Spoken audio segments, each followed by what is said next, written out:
Galaxy Tracker is the game that probably deserves the definition, the title of a modern classic. I know it has been around for at least 10 years, I've seen it has many expansions, I've seen it in stores a lot. I just never had the opportunity to play it. It just never happened. I do not know why. I can't play every game, although I sure try. I do try.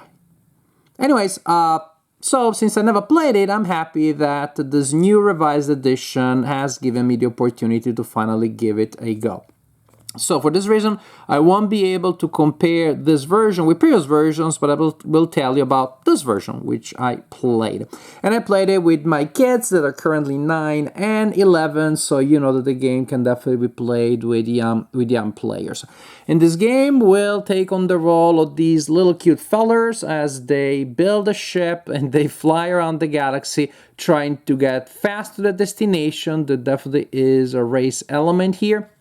But they're also trying to load goods to defend against pirates and smugglers. They will try to clumsily avoid. They will clumsily try to avoid meteors, and that's very hard to do, I find. So this is the general idea. The first thing that you do is you decide the level of difficulty that you're gonna play. The game can be, and the higher the level, the bigger your ship, and the longer the game will be, and the harder the challenges that you will face. So you can play the game at level 1, in which case every player will build a ship using this grid. Or you can go to level 2, which is probably my favorite, or you can go to the epic level 3. Really large ship, really nasty things going on. So the level that you decide to play will decide the size and configuration of your ship, and also will decide the kind of challenges that you will face. So basically, depending on the level, you will form an event deck based using different combinations of these cards here. So level 2, for example, you will use level 1 and level 2 cards mixed together. Now, you will have this big pile of tokens here, which, as when you play the game, you will place them in a pile. They should be all face down. Let's pretend that they're all face down. And when the game starts, players will start building the ship simultaneously. Everybody goes at the same time. Also, it's kind of important that you have a central spot there that marks which player you are, red, blue, green, and so on. But also, we need something to attach our parts to. So what happens is players using only one hand, they will draw a tile, they will put it over their board. I'm the only player who does it in my family, but that's the rule. Only then will you reveal what it is, and you will decide if you want to attach it to your ship. If you don't, then you'll put it back to the original area, which means after a while there will be face-up tiles to choose from. And you continue until you're done with your ship, meaning the entire grid is full, or you decide that you have enough stuff. Because there's an advantage in ending a little earlier. The early you finish building your ship, the better your placement will be on the general board that will represent what happens after we start flying and doing stuff. And so, for example, the first player will place a marker there, second player, third, and fourth, just like so. But as we're building, there are some rules that we have to follow. One is that, as you can see, pieces will have connections leading out and possibly connecting. The central and starting piece has these 3 pipe connections which are universally. They can be attached to anything. 1 pipe and 2 pipe connections can only be attached to same. And so, for example, that would be a legal placement because it's a 3 and a 1. But this would not be legal because it's a 2 going into a 2. So I'll do this instead. Everything has to be welded together. You can't leave things hanging out. They're falling to silent, cold, scary abyss of space. And so, for example, this would be okay because everything is attached. When we have engines, you need to, since up there you have the front of the ship, here's the bottom, the engines need to be facing this way, because that's where they're gonna work with their ginormous cones of fire coming out. It is legal to have connections sticking out in the cold emptiness of space. May not be a great idea, but it is legal to do so. Batteries look like this, and they follow usual placement rules. Oh, this is not so good, because, well, to get there, we'll need to build from around there, and that may work, but also not work.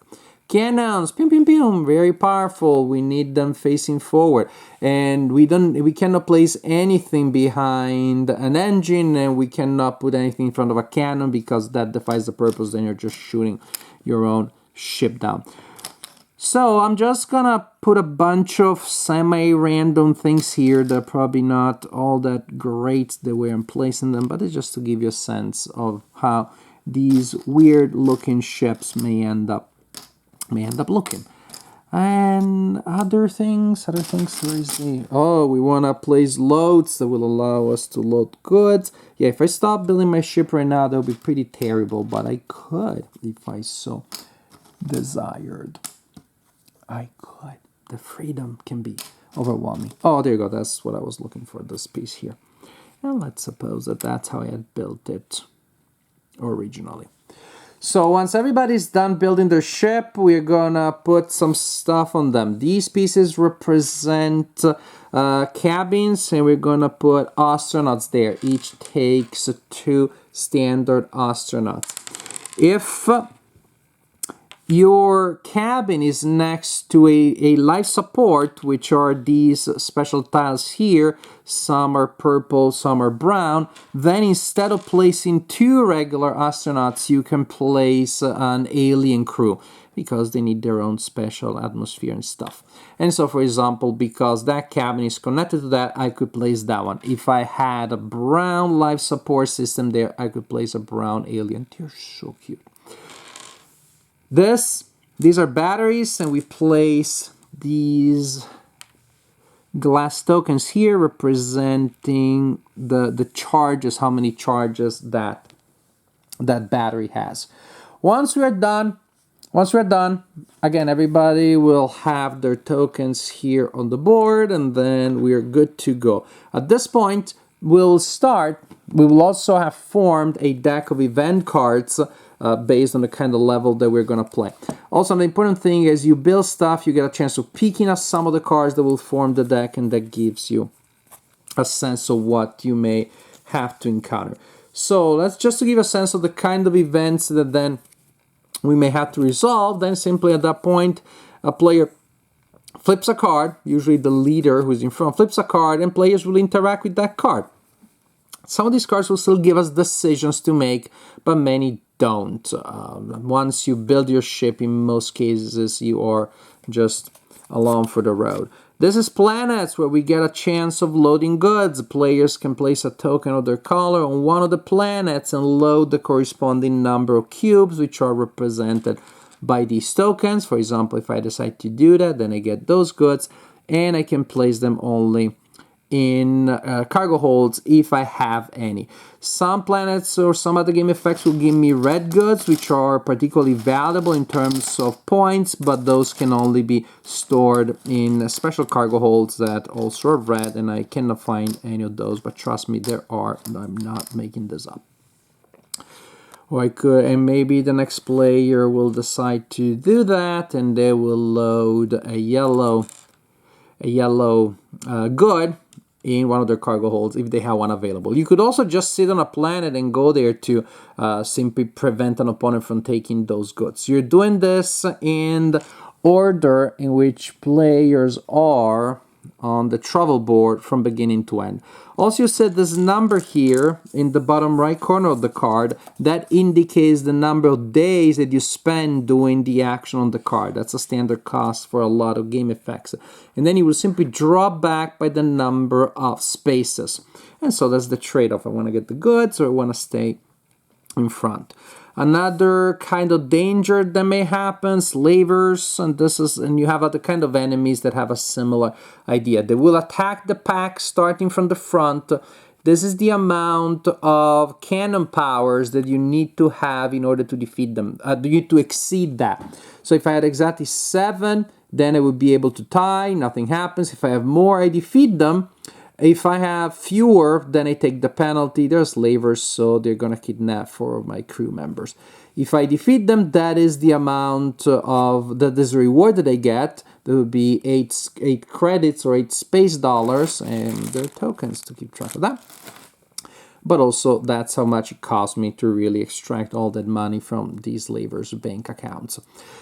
Another important thing is remember those tokens. So when it's about choosing if I'm going about using those, I can choose to power up my double cannons. But in order to power up a double cannon, I need to spend a battery token. There are also single cannons that you can activate for free.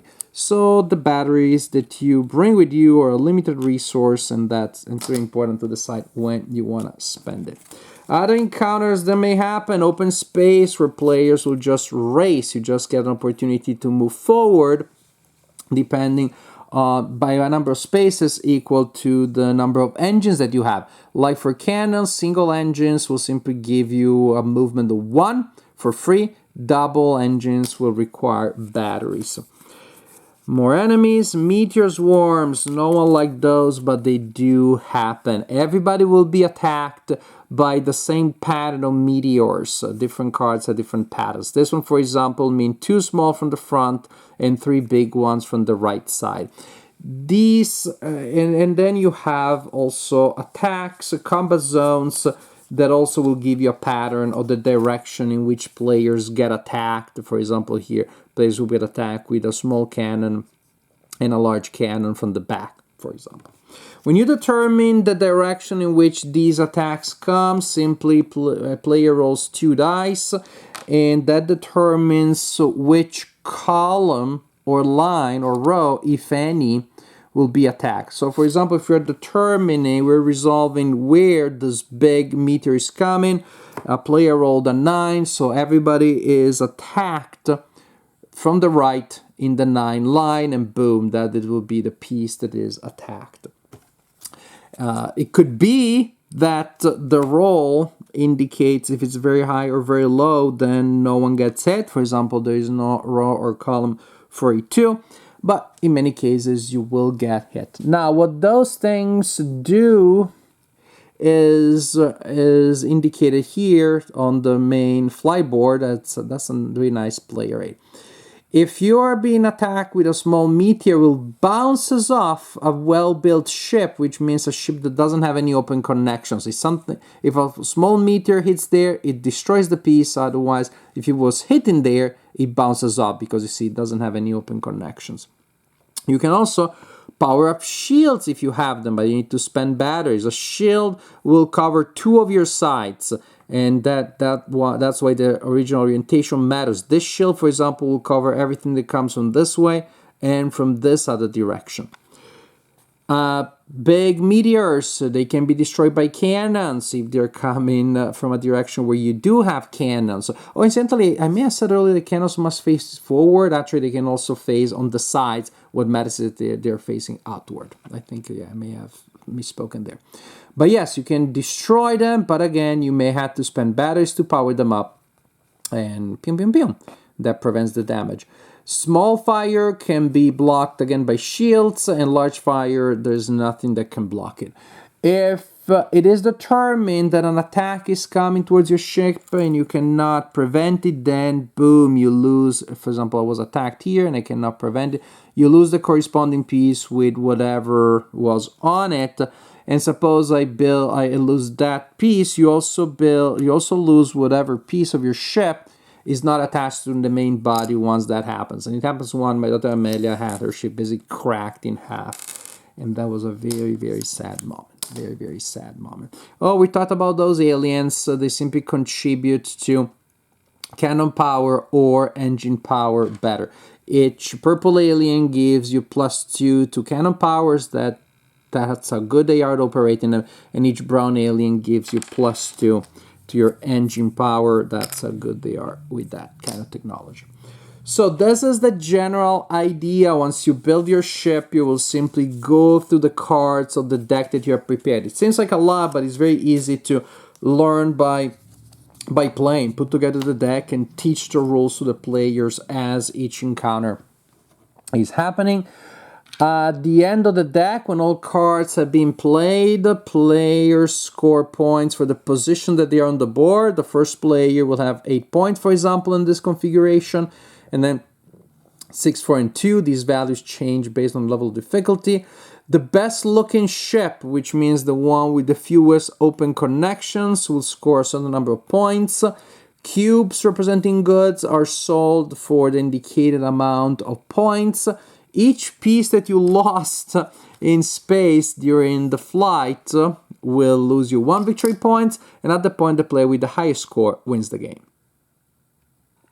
Well, sometimes games do become classics for a reason, I guess in most cases, because it means people keep playing them. So we started playing Galaxy Trucker last weekend on a Saturday, and we ended up playing it for the rest of the day, basically. One game after the other, different levels, different variants. It is very addictive. It is really fun, and I played it with my kids only. Again, that tells you that an adult who enjoys more complicated games but also doesn't have anything against lighter games, and kids can play this game together.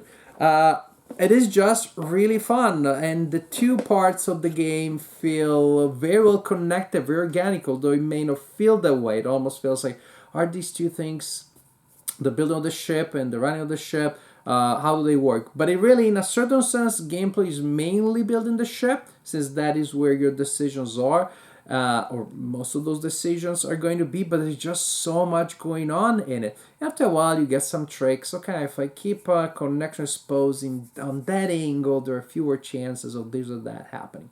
But it's just fun to have that real-time puzzle in which you will never be able to get everything that you want. You will never be able to get all the cannons, all the engines, and all the cargo loads, and all the batteries, and all the shields that you want. It's just not gonna happen. And there is a random element there in that I really want a double cannon. I can never find it, and time is running out. How the timer is used, there are different ways in which it is handled, from the learning game to the other games. You can also just play it in a more relaxed fashion, which is there's no absolute time limit. But again, there is still the incentive. The sooner I finish my ship, the earlier, the better my position on the starting track. And if you play with kids, you may want to warn them that, well, that is good. I just noticed a pattern with my kids. They tend to, at least at the beginning, they tended to go out with weaker ships just because they wanted to be first. And tell them, and so you have to maybe tell them to find that balance. But that balance, no matter your age, is part of what makes the building of the ship so fun. You do have a frantic sense, like, oh my gosh, I gotta do it on time. Even more so, again, if you play with the sand timer, that really visualizes how long you have. So building the ship is fun. There's just so much that you can do there. There is just a nice puzzle element, and I think it's also remarkable then when the ships start running that you have so much variety of the kind of things that may happen. Because no matter the level, you will never use every card. You will use different combinations of cards. So you have the variety, that unpredictability. Yes, you can expect to be pummeled by meteors every time, but how much? Yes, you may expect some chances of running and dashing past your opponent, but how often? And so you're going to have a game that from game to game retains this general profile, this general identity, this general feel, and it should be, because if you like it, that's what you want to find every time. But it plays out in different ways with different surprises, and sometimes a bit anticlimactic because the last card is just open space. But again, it can be exciting if there is a tight race there. So many things that you can do. Of course, again, when you build your ship, you choose your aliens, and then budgeting those batteries is important also, because, well, I'll push my luck, and there's a huge element of push your luck, because, man, there's just this one place that if it's hit is gonna crack my ship in half. Come on. they won't roll that number, which of course is gonna be rolled. So it's a game with a lot going on. It feels very thematic. It has a whimsical, comedy element to it, thanks to the goofy art. These like funny looking people. Well, of course, the theme. Otherwise, you could re-theme this one with different art. It would be a horror survival game because ultimately you're clinging to the last piece of your ship. By the way, they did. It's very humorous, very funny. The atmosphere, the feel, flows, and just the excitement of building a ship and see what happens, go on this like crazy adventure for space is very, very rewarding. At least for me and my kids, it got us into this, just one more game, just one more game, just one more time. Which is probably why we like the level two so much, because you have enough meat, enough options, enough space meaning on your board to build a ship that you feel proud of, but at the same time the adventure doesn't take too long, doesn't take a lot longer, and so you can play it again over and over and over again. Galaxy Trucker, there definitely is a reason why this game is a classic, and I'm happy that I know that now. I'm happy that I'm on board because this is a really remarkable game.